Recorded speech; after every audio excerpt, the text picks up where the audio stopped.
Good evening বন্ধুরা, আজকের সন্ধ্যার বিশেষ খবর হলো শেষ পর্যন্ত 30 জুন নিলাম হচ্ছে কাছাড় ও নগাঁও কাগজ কল। কেউ কথা রাখলো না, হতাশার গ্রাসে জাকরু বিএমএস। এ ব্যাপারে বিস্তারিত থাকবে প্রতিবেদনে। সনবিলে নৌকাডুবি, নিহতের পরিবারের হাতে 8 লক্ষ টাকার চেক তুলে দিলেন বিধায়ক বিজয় মালাকার। শিলচর শহর জুড়ে জল সংকট, নাগরিক দুর্ভোগ চরমে। আজ পরিস্থিতি স্বাভাবিক হবে, আশ্বাস পিএইচই কর্তার। মিডিয়াম টেট সার্টিফিকেটের মেয়াদ বৃদ্ধির দাবি, শিক্ষামন্ত্রীর হস্তক্ষেপ কামনা। বেঙ্গালুরুতে বাইক দুর্ঘটনায় মৃত রাতাবাড়ির খলিল উদ্দিন। বধূকে অ্যাসিড খাইয়ে খুন, রাতাবাড়িতে চাঞ্চল্য। থানায় লাশ রেখে অভিযুক্তদের গ্রেফতারের দাবি। এবং সর্বশেষ খবরটি হলো, দেশে করোনা সংক্রমণের দ্বিতীয় ঢেউ আস্তে আস্তে দুর্বল হচ্ছে। কিভাবে খোলা হবে সব, নতুন গাইডলাইন জারি করল কেন্দ্র। এ ব্যাপারে বিস্তারিত থাকবে প্রতিবেদনে। তাহলে বিস্তারিত খবরে যাওয়ার আগে ভিডিওটিতে একটি লাইক করে চ্যানেলটি সাবস্ক্রাইব করুন। আর ফেসবুক পেজে দেখে থাকলে অবশ্যই পেজটি ফলো করে ভিডিওটি শেয়ার করে দিবেন, যাহাতে সঠিক তথ্য সবার কাছে পৌঁছে যায়। এবারে শুনুন আজকের বিস্তারিত খবর। দীর্ঘ সংগ্রামের ফসল মিলল না, বৃথা গেল যাবতীয় আশ্বাস। রাজ্যের 2 কাগজ কল, 5 গ্রামের কাছাড় কাগজ কল ও নগাঁওয়ের জাগিরুড কাগজ কলের কর্মচারীদের ভবিষ্যৎ অন্ধকার পর্বে ঢুকে পড়ল। হতাশ ক্ষুব্ধ কর্মচারী ইউনিয়নগুলি, কারণ এই 2 কাগজ কল নিলাম হওয়ার দিন নির্দিষ্ট করা হয়েছে। 30 জুন নিলাম হবে ভারত সরকারের নগাঁও ও কাছাড় কাগজ কল। ই অকশনের তারিখ 30 জুন, সময় সকাল 10টা থেকে বিকেল 6টা পর্যন্ত। 15 জুন বিকেল 6টার মধ্যে দরপত্র দিতে আগ্রহীদের সময়সীমা নির্দিষ্ট করা হয়েছে। হিন্দুস্তান পেপার কর্পোরেশন লিমিটেডের লিকুইডেটর কুলদীপ বর্মার স্বাক্ষরিত ই অকশন সেল নোটিশ কাগজ কল কর্মীমহল সহ কর্মচারী ইউনিয়নে হইচই ফেলে দিয়েছে। 2 কাগজ কলের সম্পত্তি 1139 কোটি টাকা ধার্য করা হয়েছে, তা আন্ডার প্রাইস। এর পেছনে গভীর রহস্য রয়েছে, মনে করেন নগাঁও ও কাছাড় পেপার মিলের joint action committee of recognised ইউনিয়নসের সভাপতি মানবেন্দ্র চক্রবর্তী। মঙ্গলবার রাতে তিনি প্রতিক্রিয়া ব্যক্ত করে বলেছেন, রাজ্যের 2 কাগজ কলের সম্পত্তি হবে 5000 কোটি টাকা। কিভাবে বেস প্রাইস 1139 কোটি টাকা হয়? তিনি বলেছেন, রাজ্যের আর্থসামাজিক উন্নয়ন, ভবিষ্যৎ প্রজন্মের স্বার্থ রক্ষায়, কর্মসংস্থান বাঁচিয়ে রাখার জন্য মৃতপ্রায় শ্রমিক কর্মচারীদের জীবন রক্ষায় প্রস্তাবিত নিলাম প্রক্রিয়া বন্ধ করা হোক। বর্তমান মুখ্যমন্ত্রী হিমন্ত বিশ্ব শর্মার ক্ষমতা আছে তা করার। হিন্দুস্তান পেপার কর্পোরেশনের হিন্দুস্তান নিউজ প্রিন্ট কেরল সরকার অধিগ্রহণ করে চালু করেছে। কেরল মধ্যপ্রদেশ সরকার পারলে আসাম সরকার কেন পারবে না? সদিচ্ছা থাকলে নিশ্চিতভাবেই পারবে রাজ্য সরকার। মুখ্যমন্ত্রী 2 পেপার মিলকে সজীব করে তুলুন, তিনি পারবেন।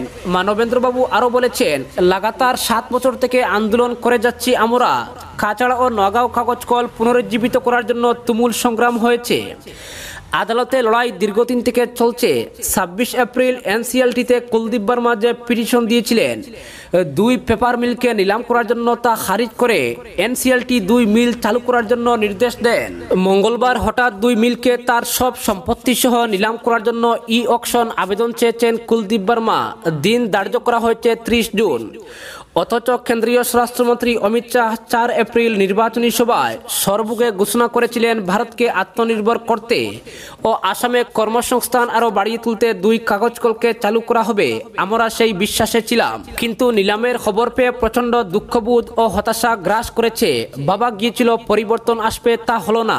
ইতিমধ্যে রাজ্য সরকার নুমলিগড় রিফাইনারির 26% শেয়ার কিনে নিয়েছে, কিন্তু 2 কাগজ কলের ক্ষেত্রে কিছুই হলো না। বিএমএস অনুমোদিত কাছাড় পেপার মিল মজদুর সংঘের সভাপতি উৎপল দত্ত চৌধুরীর কথায়, বিজেপি তার নির্বাচনী ইস্তাহারে 2 কাগজ কল চালু করার প্রতিশ্রুতি দিয়েছিল। কেন্দ্রীয় স্বরাষ্ট্রমন্ত্রী অমিত শাহ নির্বাচনী প্রচারে এসে একই প্রতিশ্রুতি দিয়েছিলেন, কিন্তু কেউ কথা রাখেননি। ঘোষণা প্রতিশ্রুতির মর্যাদা রাখা হয়নি। এত আন্দোলন, টন টন কাগজ কাজে লাগিয়ে চিঠি স্মারকপত্র দেওয়া হলো, দিল্লি দিশপুর যাওয়া হলো, কিন্তু নিটফল দাঁড়ালো শূন্য। আমরা হতাশ, ব্যতীত। বরাক উপত্যকার একমাত্র শিল্প কাছাড় কাগজ কল 2015 সালের অক্টোবর থেকে বন্ধ হয়ে আছে, উৎপাদনহীন অবস্থায়। কর্মচারীরা 53 মাস থেকে বেতনহীন। 2017 সালের মার্চ থেকে নগাঁও কাগজ কলে উৎপাদন বন্ধ রয়েছে। 51 মাস থেকে কর্মচারীরা বেতন প্রাপ্তির আশায় দিন গুনছেন, কিন্তু আজ পর্যন্ত 1 টাকাও বেতন পাননি। ওই 2 কাগজ কলের joint action committee of recognised ইউনিয়নসের পক্ষ থেকে বলা হয়েছে, বিনা বেতনে থেকে তীব্র আর্থিক সংকটে জেরবার কর্মচারী শ্রমিকরা নানা রোগে আক্রান্ত হয়ে প্রয়োজনীয় চিকিৎসার অভাবে প্রাণ হারিয়েছেন অকালে। এই সংখ্যা ছুঁয়েছে 87, এর মধ্যে 4 জন আত্মঘাতী হয়েছেন। এরপর বিচারের বাণী নীরবে নিবৃতে কাঁদছে।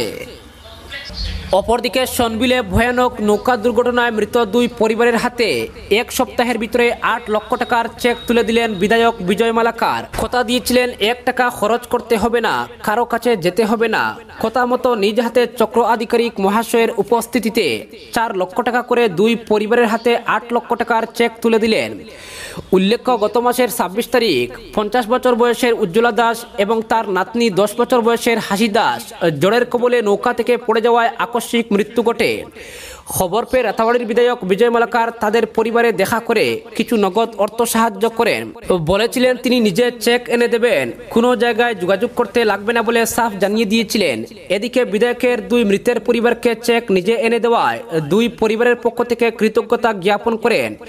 এছাড়া এলাকাবাসীর পক্ষে বিধায়ককে সাধুবাদ জানান। অপরদিকে শহর জুড়ে জল সংকট, নাগরিক দুর্ভোগ চরমে। আজ পরিস্থিতি স্বাভাবিক হবে আশ্বাস পিএইচই কর্তার।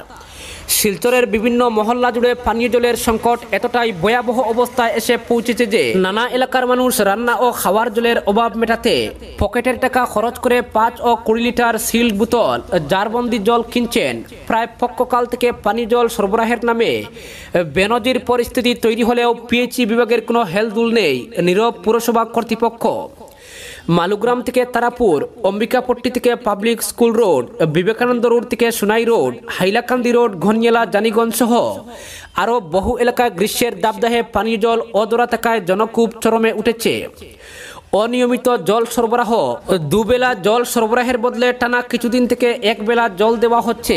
বিকেলে জলের কল শুকনোই থেকে যায়।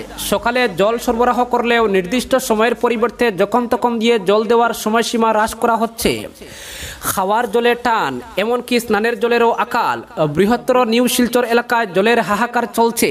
13 নম্বর পুর ওয়ার্ডের প্রাক্তন কমিশনার জয়তী ভট্টাচার্য পুরসভার কার্যবাহী অফিসারকে চিঠি পাঠিয়ে পানীয় জল নিয়ে জনদুর্ভোগের কথা জানিয়েছেন। তুলে ধরেছেন Sonai road, Hailakandi road, public school রোডের বাসিন্দাদের নির্জলা পরিস্থিতির কথা। এদিকে শহরের বহু এলাকায় নাগরিকরা বাধ্য হচ্ছেন পুরসভার জলবাহী গাড়ি এনে অর্থের বিনিময়ে জল কিনে নিতে একযোগে চাঁদা তুলে। আবার কোথাও পুরসভার জলের ট্যাঙ্ক স্থানে স্থানে পৌঁছে যাচ্ছে পরবর্তী পুর নির্বাচনে প্রার্থী হতে ইচ্ছুক ব্যক্তিদের সৌজন্যে। কিন্তু জলের সমস্যা যে তিমিরে ছিল সেই তিমিরেই রয়ে গিয়েছে। কেন শহর জুড়ে এমন নির্জলা পরিস্থিতি তৈরি হলো? মঙ্গলবার শিলচরে পিএইচই বিভাগের এক উচ্চপদস্থ কর্মকর্তা স্বস্তির বার্তা দিয়ে বলেছেন, আজ থেকে পরিস্থিতি স্বাভাবিক হয়ে যাবে। বরাক নদীর জলস্তর কয়েকদিন আগে দ্রুত নেমে যাওয়ায় জল উত্তোলনের উৎসস্থলে থাকা বার্জ একদিকে হেরে যায়, তাই সমস্যা তৈরি হয়। দফায় দফায় পাম্প করে জল তোলা হয়েছে। কখনো মূল চাহিদার 40 থেকে 50%, ফলে চাহিদা মেটানো কষ্টকর হয়ে যায়। পাশাপাশি চলছিল বার্জকে সঠিক অবস্থানে নিয়ে আসার কাজ। এই কাজ শেষ হয়েছে। আজ থেকে নাগরিকদের জল নিয়ে সমস্যা মিটবে। অপরদিকে বেঙ্গালুরুতে বাইক দুর্ঘটনায় মৃত রাতাবাড়ির খলিল উদ্দিন। কাজের সন্ধানে বেঙ্গালুরুতে গিয়ে আর বাড়ি ফেরা হলো না। রাতাবাড়ির জালালাবাদ গ্রামের জয়নুল হকের পুত্র খলিল উদ্দিনের। জানা গেছে, খলিল বহুদিন ধরে বেঙ্গালুরুতে ওম সাইরাম সার্ভিসিং এজেন্সিতে কর্মরত ছিলেন। মঙ্গলবার সকালে কর্মস্থলে যাওয়ার পথে ট্রাকের ধাক্কায় দুর্ঘটনাটি সংঘটিত হয়। সঙ্গে সঙ্গে স্থানীয়রা তাকে হাসপাতালে নিলে কর্তব্যরত চিকিৎসকরা মৃত বলে ঘোষণা করেন। খলিলের মৃতদেহ বাড়িতে আনার জন্য রাতাবাড়ির বিধায়ক বিজয় মালাকার এবং হিমন্ত বিশ্ব শর্মার কাছে অনুরোধ জানিয়েছে তার পরিবার। অপরদিকে মিডিয়াম টেট সার্টিফিকেটের মেয়াদ বৃদ্ধির দাবি, শিক্ষামন্ত্রীর হস্তক্ষেপ কামনা। 2014 সালে মিডিয়াম টেট উত্তীর্ণদের সার্টিফিকেটের মেয়াদ বাড়ানোর দাবি জানালেন নিয়োগ বঞ্চিতরা। এবছরের ফেব্রুয়ারি মাসে তাদের সার্টিফিকেটের মেয়াদ শেষ হয়ে গেছে। প্রায় ১,৫০০ প্রার্থী এখনও নিয়োগ পাননি। গত বছর বিজেপির রাজ্য সভাপতি রঞ্জিত দাস কেন্দ্র সরকারের কাছে টেট সার্টিফিকেটের মেয়াদ বাড়ানোর দাবি জানান। এরই পরিপ্রেক্ষিতে এনসিটিই টেট সার্টিফিকেটের মেয়াদ ৭ বছরের পরিবর্তে লাইফ টাইম করার প্রস্তাব গ্রহণ করে তারপর রাজ্য সরকার লিগ্যাল অপিনিয়ন চেয়ে ফের কেন্দ্র সরকারের কাছে পাঠায় বিষয়টি। ২ মাস আগে অর্থাৎ মার্চ মাসে লিগ্যাল অপিনিয়ন দেয় এনসিটিই। বর্তমানে রাজ্য সরকারের সামনে টেট সার্টিফিকেটের মেয়াদ বাড়ানোর ক্ষেত্রে আর কোনো সমস্যা নেই, কিন্তু এখন পর্যন্ত রাজ্য সরকারের কোনো নোটিফিকেশন জারি না হওয়ায় চিন্তিত মিডিয়াম টেট উত্তীর্ণ প্রার্থীরা। জানা গেছে ইতিমধ্যে শিক্ষামন্ত্রী রনজ পেগু বিভাগীয় কমিশনার ডিরেক্টরের সঙ্গে প্রার্থীরা যোগাযোগ করলে তারা ইতিবাচক সাড়া দিয়েছেন। এনসিটিইর নিয়ম অনুযায়ী টেট সার্টিফিকেটের মেয়াদ বাড়ানোর আশ্বাস দিয়েছেন তারা। কোভিড পরিস্থিতির জন্য বিভাগীয় অফিস বন্ধ রয়েছে। অফিস খোলার পর এই বিষয়ে সিদ্ধান্ত নেওয়া হবে বলে বিভাগীয় তরফে জানানো হয়েছে। তবুও লিখিত কোনো বিজ্ঞপ্তি জারি না হওয়ায় হতাশায় ভুগছেন প্রার্থীরা। শীঘ্রই এ বিষয়ে বিহিত ব্যবস্থা নিতে মন্ত্রী, কমিশনার সহ করিমগঞ্জের সাংসদ কৃপনাথ মালা ও ডিরেক্টরের হস্তক্ষেপ কামনা করেছেন তারা।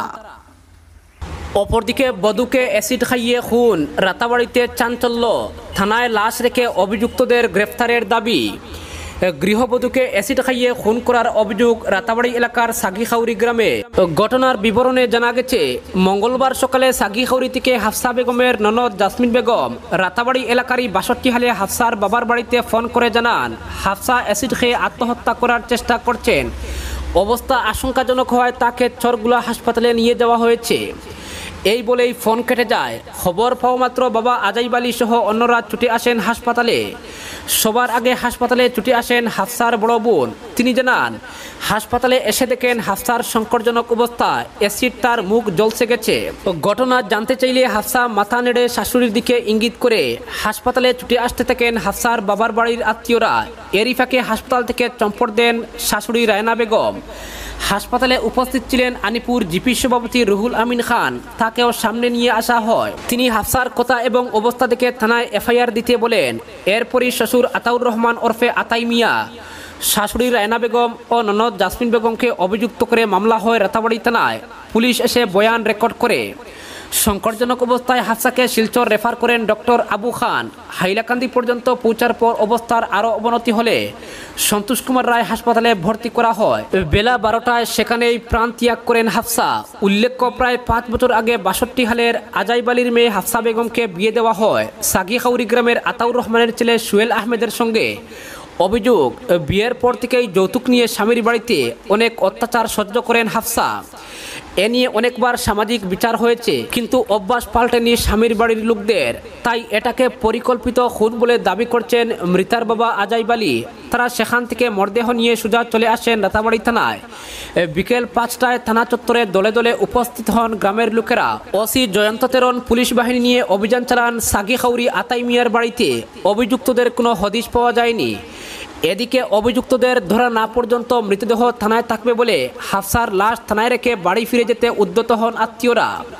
আনিপুর জিপি সভাপতি এসে কথা বলেন ওসির সঙ্গে। অপরাধীদের যেভাবেই হোক ধরা হবে বলে আশ্বস্ত করেন ওসি থেরন। এরপর সভাপতি রুহুল আমিনের হস্তক্ষেপে পৌনে ৬টায় মৃতদেহ নিয়ে যেতে সম্মত হন আত্মীয়রা। এই ঘটনায় গোটা রাতাবাড়ি এলাকায় চাঞ্চল্য বিরাজ করছে। অপরাধীদের গ্রেফতার করে উপযুক্ত ব্যবস্থা নেওয়ার দাবি জানান রুহুল আমিন সহ রাতাবাড়ির বিশিষ্টরা। অপরদিকে কিভাবে খোলা হবে সব, নতুন গাইডলাইন জারি করল কেন্দ্র। দেশে করোনা সংক্রমণের দ্বিতীয় ঢেউ আস্তে আস্তে দুর্বল হচ্ছে, কিন্তু তাতে স্বস্তি নেই। আগেরবারের ভুল থেকে শিক্ষা নিতে চাইছে সরকার। প্রথম ঢেউ কম হয়ে যাওয়ার পর ধারণা হয়েছিল করোনার বিরুদ্ধে যুদ্ধে জিতে গেছে ভারত, কিন্তু দ্বিতীয় ঢেউয়ের ধাক্কায় সংক্রমণ ও রোজ মৃত্যুর যে পরিসংখ্যান দেখেছে তা আতঙ্কের আবহ তৈরি করেছে গোটা দেশে। তাই তৃতীয় ঢেউ আসার আগেই প্রস্তুতি সেরে নিতে চাইছে প্রশাসন। তাই আনলক নিয়ে বড় সিদ্ধান্ত ঘোষণা করল কেন্দ্র। তারা পরিষ্কার জানিয়েছে, ১ সপ্তাহ ধরে পজিটিভিটি রেট ৫% কম আর মোট জনসংখ্যার ৭০% টিকাকরণ, এই দুইটি জিনিস দেখা হবে। এর পাশাপাশি কোভিড নিয়মবিধির পালন করতে হবে। এরপর জেলা স্তরে আনলকের অনুমতি দেওয়া হবে। আইসিএমআরের মহানির্দেশক আর ভারতের কোভিড-19 টাস্ক ফোর্সের সদস্য ডক্টর বলরাম ভার্গব মঙ্গলবার জানিয়েছেন, যা প্রতিবন্ধকতা আরোপ করা হয়েছে তাতে ধীরে ধীরে ছুট দেওয়া হোক। এরকম হলে পরিস্থিতির উপর নিয়ন্ত্রণ থাকবে আর করোনা মামলায় আর দ্রুততা আসবে না। প্রতি জেলাকে সুনিশ্চয়তা দিতে হবে যেন টিকাকরণ হয়।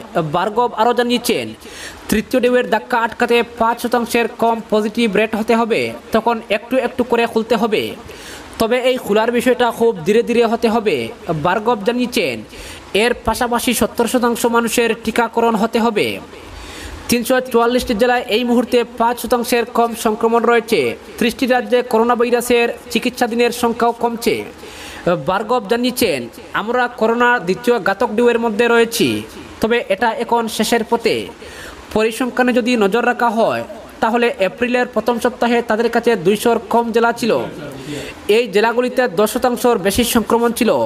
এপ্রিলের শেষ সপ্তাহে 600 জেলায় 10%-এর বেশি পজিটিভ রেট ছিল। আজ দেশের 239 জেলায় 10%-এর অধিক সংক্রমণ রেট রয়েছে। 145টি জেলায় 5 থেকে 10% পজিটিভ রেট রয়েছে। 350 জেলায় 5%-এর কম পজিটিভ রেট রয়েছে। এদিকে নীতি আয়োগের এক সদস্য জানিয়েছেন, সম্প্রতি যা ট্রেন্ড তা মানলে বিশেষজ্ঞদের মত নিলে জুনের পরিস্থিতি অনেকটাই উন্নত হবে। তবে যখন বিধিনিষেধ তুলে দেওয়া হবে তখন আবার পরিস্থিতি কেমন হবে এখন সেটাই চিন্তার, কারণ ভাইরাস এখনও নির্মূল হয়নি। তিনি জানিয়েছেন, আলাদা ভ্যাকসিন লাগানোর প্রটোকল নেই, আর এখনও টিকাকরণের ক্ষেত্রে 2টি ডোজের সময়ের গ্যাপের ক্ষেত্রেও কোনো বদল আসেনি।